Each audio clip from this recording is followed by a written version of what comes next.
And we are welcoming you to our segment ملو پاکستان سے، اور اس میں آج آپ کے لیے ایک زبردست اور بہت ہی یونیک سٹوری لے کے آئے ہیں۔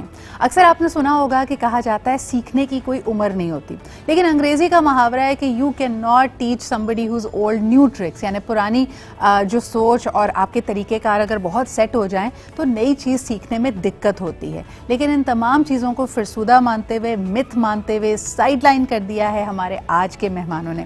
آئیے آپ کی ملاقات کراتے ہیں انم کامران سے، جو کہ ایک ہوم میکر ہیں، اس کے علاوہ ایک آن لائن ٹیچر بھی ہیں، اور سب سے یونیک بات یہ ہے کہ انہوں نے حوصلہ افزائی کی ہے اپنے فادر ان لا کی، جناب عبدالحفیظ صاحب کی، جو ماشاء اللہ سے 72 ایئرس کی ایج میں اب میٹرک کی تیاری کر رہے ہیں، اور یقیناً یہ کسی کارنامے سے کم بات نہیں ہے، کیونکہ ہم میں سے اکثر لوگ اس بات کو بہانہ بناتے ہیں کہ جی سیکھنے کی، پڑھنے لکھنے کی عمر گزر گئی ہے، اب مجھ سے چیزیں یاد نہیں ہوتی، نوٹ نہیں بنائے جاتے۔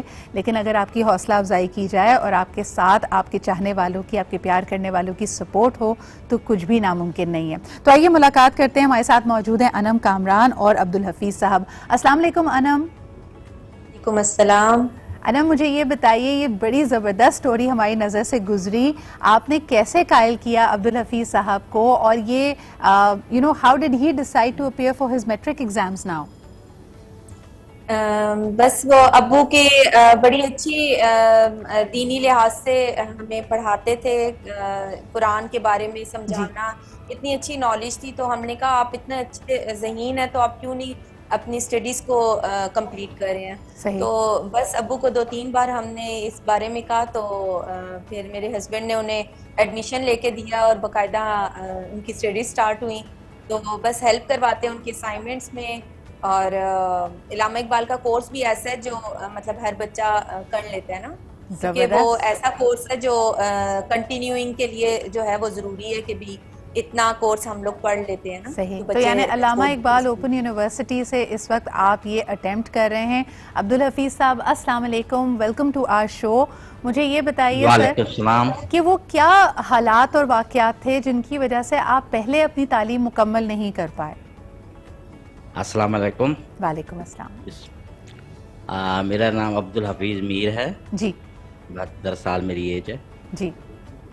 تو ہم پہلے وہاں فیکٹری، آرڈیننس فیکٹری میں رہتے تھے۔ صحیح۔ POF صحیح۔ کلوزنگ فیکٹری میں والد صاحب جی۔ سپرنٹینڈنٹ تھے، تو کسی وجہ سے جلدی ریٹائر ہو گئے تھے 64 میں۔ صحیح۔ ہماری پڑھائی ادھر ہی جاری تھی، جی جی۔ تو ہماری پڑھائی ڈسٹرب ہوگی۔ صحیح۔ تو پھر میری 4 بہنیں ہیں، 3 بھائی تھے۔ ٹھیک ہے۔ تو آپ کو پتہ ہے مہنگائی زیادہ ہو جاتی تو خرچہ چلانا ذرا مشکل ہو جاتا تھا۔ صحیح۔ تو ہمیں پھر جاب محنت مزدوری کرنی پڑی۔ میں چوڑہر پال آگے تھے، کرائے پہ رہتے تھے، 40 روپے ماہوار کرایہ تھا۔ تو عبدالحفیظ صاحب آپ نے کہاں تک تعلیم حاصل کی تھی اس وقت؟ بس وہاں پرائمری تک پڑھا تھا، اس کے بعد تھوڑا بہت آگے۔ اور بہن بھائیوں میں آپ کا کیا نمبر تھا؟ بہنیں مجھ سے بڑی تھیں 2-3، ایک بھائی بڑا ہے۔ صحیح۔ اور مجھے یہ ایک سال کا فرق تھا تقریباً۔ صحیح۔ مجھے یہ بتائیے کہ اس وقت جو آپ ایگزامز کی تیاری کر رہے ہیں تو اس میں کوئی دقت تو نہیں ہوتی ہے، مشکل تو نہیں ہوتی ہے آپ کو؟ مشکل ہوتی ہے تھوڑی بہت۔ میری بہو میتھ میں مجھے گائیڈ کرتی ہے، اور میری جو بیٹی ہے بیگن ہاؤس پڑھاتی ہیں، وہ کبھی کبھی ہفتے 10 دن ادھر گھر میں آتی ہیں، تو وہ بھی مجھے گائیڈ کر دیتی ہے، اگر میں پوچھوں تو تھوڑی ہیلپ کرتی ہیں بیٹی۔ صحیح۔ مجھے یہ بتائیے کہ خاندان والوں کا اور دوست احباب کا، محلے والوں کا کیا رد عمل آیا جب ان کو پتہ چلا کہ آپ میٹرک کے امتحان کی تیاری کر رہے ہیں؟ ماشاءاللہ خوش ہوتے ہیں، سب خوش ہوتے ہیں۔ ہاں جی۔ پڑھائی کی تو کوئی عمر قید نہیں ہونی چاہیے، اس میں اویئرنیس آتی ہے، حق اور باطل کے درمیان آپ فیصلہ کر سکتے ہیں، دین سمجھ سکتے ہیں۔ مین سب سے بیسک چیز ہم قرآن مجید ترجمے کے ساتھ سمجھ سکتے ہیں، پڑھ سکتے ہیں۔ بالکل، یہ ضروری ہے۔ بالکل۔ تو آپ اپنے وقت کا بھرپور استعمال کر رہے ہیں، دیٹ از امیزنگ۔ انم، آپ کیا کہیں گی کہ آپ کے لیے، بیکاز آپ ویسے ٹیچنگ بھی کرتی ہیں، ابھی انہوں نے اشارہ دیا کہ ان کی بیٹی بھی پڑھاتی ہیں، تو جو کم عمر لوگ ہوتے ہیں ان کو پڑھانے میں اور عبدالحفیظ صاحب کی رہنمائی کرنے میں، ان کو گائیڈ کرنے میں کیا فرق ہے؟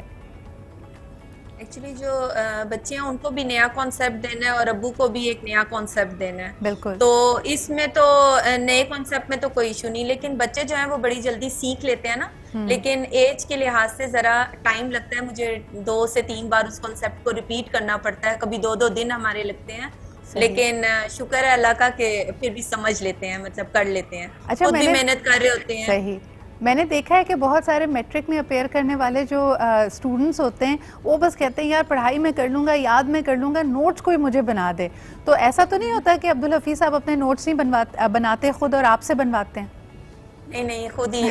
اردو کے سارے سبجیکٹس جو ہیں وہ تو ماشاءاللہ مطلب خود اسلامک اسٹڈیز کے اسلامیات, مطلب یہ ساری چیزیں انہوں نے خود ہی کی ہیں. لیکن میتھس میں انہوں نے ہیلپ لی میرے سے, میں نے ساتھ بیٹھ کے انہیں کروایا, لیکن انہوں نے تب تک اپنی اسائنمنٹ نہیں بنائی جب تک اس سوال کو اچھے سے سمجھ نہیں لیا, اس کے بعد ہی اپنی اسائنمنٹ کور کی ہے. بالکل صحیح. اچھا, ایک اور چیز جو بڑی اہم ہوتی ہے کسی بھی امتحان کے لیے عبدالحفیظ صاحب, وہ ہے کہ جب امتحان کا پرچہ ہو تو جو مقررہ وقت ہے اس کے اندر آپ کو اپنا پرچہ حل کرنا ہوتا ہے, تو اس کے لیے بڑی تیز رفتاری چاہیے ہوتی ہے, آپ کو لکھنے میں مہارت چاہیے ہوتی ہے کہ آپ جلدی جلدی پرچے کو حل کر سکیں. تو اس کی آپ پریکٹس کر رہے ہیں؟ جی ہاں, ایک ایگزام میں نے دے دیا 3 مہینے پہلے. صحیح. ابھی اردو انگلش رہتی ہے اور روزمرہ. چلیں, all the very best to you. ہم نے سوچا کہ آپ کو ایز این انسپریشن, ایک مثال کے طور پہ ہم اپنے ویورز کو دکھائیں اور خاص طور پہ لوگوں تک پہنچائیں کہ واقعی پڑھنے لکھنے کی, سیکھنے کی, آگے بڑھنے کی کوئی عمر نہیں ہوتی. بہت بہت شکریہ. ہمارے ساتھ موجود ہے عبدالحفیظ صاحب اور ان کی بہو انم کامران صاحبہ. آپ سب کی ہمت کو, آپ کے اس حوصلے کو